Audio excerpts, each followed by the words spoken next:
টাকা থেকে বঙ্গবন্ধুর ছবি বাদ প্রসঙ্গে যা জানালেন গভর্নর। 1000 টাকার নোট বাতিলের কোনো সিদ্ধান্ত নেই বলে জানিয়েছেন গভর্নর ড. আহসান এইচ মনসুর। এর আগে বাংলাদেশ ব্যাংক থেকে বিজ্ঞপ্তি প্রকাশ করে জানানো হয়, 1000 টাকা মূল্যমানের নোট বাতিলের যে তথ্য ছড়িয়েছে তা গুজব। মঙ্গলবার 20 আগস্ট বাংলাদেশ ব্যাংকে বোর্ড মিটিংয়ে এক সংবাদ সম্মেলনে রহস্যইকার নিয়ে কথা বলেন। তিনি বলেন, 1000 টাকার নোট বাতিলের গুঞ্জন শোনা যাচ্ছে, কিন্তু নোট বাতিলের এমন কোনো সিদ্ধান্ত আপাতত নেই।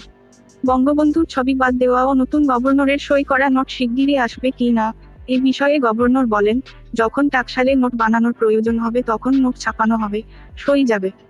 এদিকে আজ দুপুরে অর্থ ও বাণিজ্য উপদেষ্টা ড. সালেহ উদ্দিন আহমেদ বলেছেন, 1000 টাকার নোট বাতিল নিয়ে কিছু বলা উচিত নয়। এটি বাতিলের সিদ্ধান্ত সহজে নেওয়া যাবে না। তিনি আরও বলেন, এটা 1000 টাকার নোট, যেভাবে চলছে তাতে তো কোনো সমস্যা নেই। অন্তর্বর্তীকালীন সরকার দায়িত্ব গ্রহণের পর থেকেই সামাজিক যোগাযোগ মাধ্যমে প্রচলিত 1000 টাকার নোট বাতিলের গুঞ্জন শুরু হয়। একই সঙ্গে সামাজিক যোগাযোগ মাধ্যম ফেসবুকে অনেকে টাকা থেকে বঙ্গবন্ধু শেখ মুজিবুর রহমানের ছবি বাদ দেওয়ার দাবি জানান। পরবর্তী আরও আপডেট পেতে আমাদের সাথে থাকুন। ধন্যবাদ।